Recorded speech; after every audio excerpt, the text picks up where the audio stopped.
KLIF 1190. It's a good weather Tuesday, September 11th, 1962, that finds us together again on the Charlie and Harrigan Show. Irving Harrigan tried to lift our spirits in the early 60s. The news on KLIF wasn't so good back then. Remember, get your second oral polio vaccine Sunday, noon to 6 p.m. at a school near your home. Morning headlines, Dr. Soblin dies in London.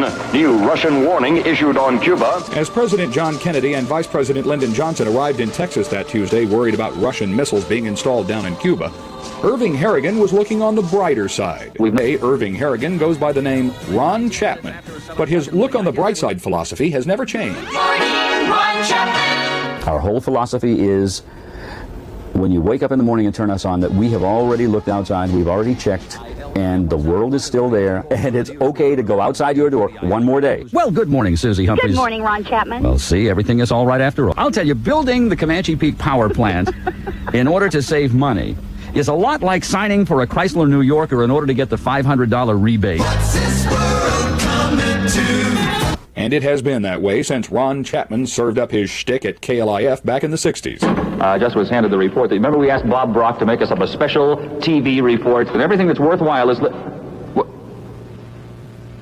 Why, the paper is blank. In 1965, Ron Chapman dropped his Irving Harrigan alias, left the most imitated radio station in America, and tried his luck on Channel 8 with an after-school TV show called Sump'n Else. Coming right back with that Sump'n Else sound from the Chapman Report on Channel 8. If there was such a thing back then, Chapman became a local cult figure. A lot of kids spent their afternoons with this guy, carousing with pop music stars in London, and then imitating them in the ever-popular Sump'n Else lip-sync skit. Even old Ron himself couldn't resist the urge to tickle the ivories in sync, but Chapman also couldn't resist the urge to do radio, and soon left TV and joined up with a fledgling FM station in Highland Park. KVIL.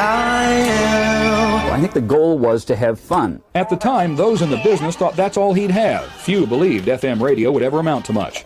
They underestimated the drawing power of stereo radio and Ron Chapman. It's a trick that's worked seemingly forever for another guy who many call the world's oldest teenager. Guys like Ron Chapman and me stay in tune with what's going on, and you don't have to be an old person or a young person to do it.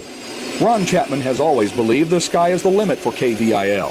He's led other Dallas radio stations in a race across the Metroplex horizon with yellow helicopters, and across the rush hour traffic with yellow vans, and across the ratings with KVIL contests. The KVIL prize catalogs will probably arrive in your mailboxes, plural, today, tomorrow, the next day.